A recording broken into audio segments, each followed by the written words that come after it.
હું છું તમારો પ્રિય રાજીવ.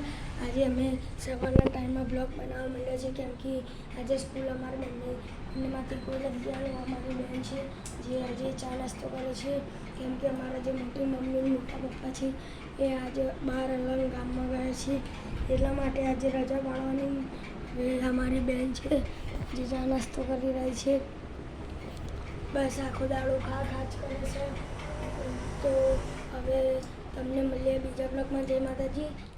આજે અમારા ઘરે લાઈટ જતી રહી છે એટલે બધું અંધારું જ છે અહીંયા.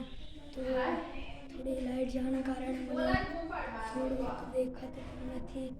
મારે પણ હવે છે કે નથી એ કંઈક ખરાબ છે મારી બેન. તો આજે લાઈટ ગઈ. જય માતાજી. આજે તમે બધા અમને દેખી જ રહ્યા છો કે આજે મારી મમ્મી બહાર ગઈ છે. તે અમે તમને સવારના બ્લોગમાં જણાવ્યું હતું કે આજે મારી મમ્મી બહાર ગઈ છે તો હજી સુધી આવી શકી નથી.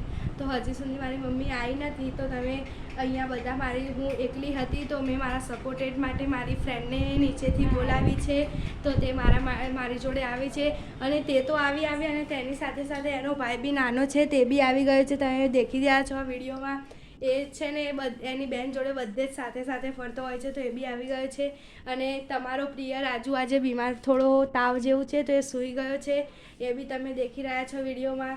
તો અમે બી મારી મમ્મી હજી સુધી નથી આવી એટલે અમે રાંધવાની તૈયારી થોડી ઘણી કરી દીધી છે.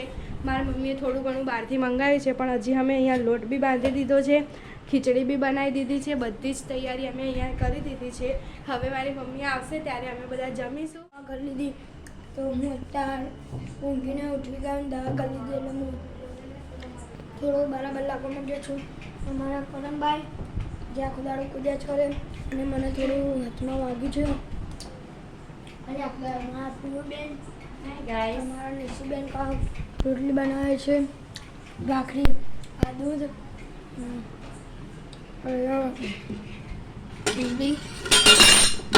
ખીચડી, ભાખરીનો લોટ. તો કેમ તો હવે તમને બહારનો વ્યૂ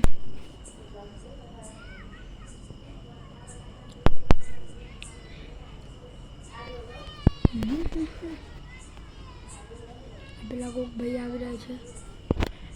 અમારા બા છે જે ઓફ થઈ ગયા હતા.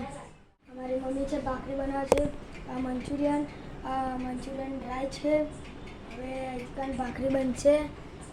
આ તમે જોઈ શકો છો. આ અમારા ભાઈ છે જે અત્યારે સૂઈ રહ્યા છે. તો હજી મારા મોટી મમ્મી હજી સુધી આવ્યા નથી અને આ ભાઈ તો હજી એમની કલાકારીમાં ચાલ બે દલ્લે ઇनको ભગવાન પીરસી રહ્યા છે. મારી બેન શું અમારી ભાષામાં આને ગઠ્ઠા કહેવાય. તો હવે આમાં મમ્મી આ બેન હજી સુધી ઘરે ગયા નથી. 10 વાગી ગયા છે તો હવે અમારો ઊંઘવાનો ટાઈમ થઈ ગયો છે. જય માતાજી, જય શ્રી કૃષ્ણ, ગુડ નાઇટ.